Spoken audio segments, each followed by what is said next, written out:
Venezuela में अमेरिकी सैन्य कार्रवाई के बाद स्थिति तनावपूर्ण है।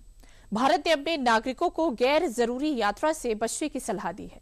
वहां मौजूद भारतीयों को सावधान रहने, अपनी आवाजाही सीमित रखने और काराकस स्थित भारतीय दूतावास के संपर्क में बने रहने की हिदायत दी गई है। देखिए रिपोर्ट।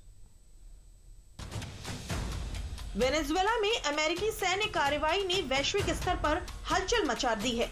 राजधानी काराकस पर बीते दिन हुए अमेरिकी हमले के बाद अमेरिकन आर्मी ने वेनेजुएला के राष्ट्रपति निकोलस मादुरो को गिरफ्तार कर लिया था। अमेरिका वेनेजुएला के बीच बढ़ते तनाव पर भारत ने भी चिंता जताई है। भारत के विदेश मंत्रालय की तरफ से जारी किए गए बयान में कहा गया, वेनेजुएला में हाल में हुई घटना बेहद चिंताजनक है। हम हालात पर बारीकी से नजर बनाए हुए हैं। वेनेजुएला के लोगों की भलाई और सुरक्षा के लिए भारत अपना समर्थन दोहराता है। हम सभी संबंधित पक्षों से इलाके में शांति और स्थिरता सुनिश्चित करने के लिए संवाद के जरिए शांतिपूर्ण समाधान निकालने की अपील करते हैं। चलिए अब एक नजर वेनेजुएला में हुए घटनाक्रम पर भी डाल लेते हैं। शनिवार 3 जनवरी 2026 को अमेरिका ने वेनेजुएला में राजधानी काराकस सहित 4 शहरों पर एक साथ हमला किया था। इस दौरान वेनेजुएला के राष्ट्रपति निकोलस मादुरो एक मिलिट्री बेस में सो रहे थे, जिसके बाद अमेरिकी सेना ने मादुरो और उनकी पत्नी को बेडरूम से घसीटकर बाहर निकाला और अपने कब्जे में ले लिया। वेनेजुएला के राष्ट्रपति निकोलस मादुरो और उनकी पत्नी सेलिया फ्लोरेस को गिरफ्तार कर न्यूयॉर्क लाया गया।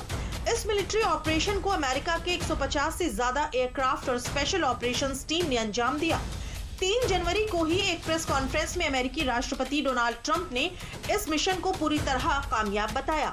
डोनाल्ड ट्रंप ने कहा है कि अब वेनेजुएला पर अमेरिका का कब्जा है। जब तक वहां हालात ठीक नहीं हो जाते, वेनेजुएला को अमेरिका ही चलाएगा। इस घटनाक्रम के बाद भारत सरकार ने एडवाइजरी जारी कर अपने नागरिकों को वेनेजुएला की स्थिति को देखते हुए वहां गैर जरूरी यात्रा से बचने की सलाह दी है। इसके अलावा जो भारतीय इस वक्त वेनेजुएला में मौजूद हैं, उन्हें बेहद सावधानी बरतने, अपनी आवाजाही सीमित रखने और राजधानी काराकस स्थित भारतीय दूतावास के साथ निरंतर संपर्क में रहने की सलाह दी गई है।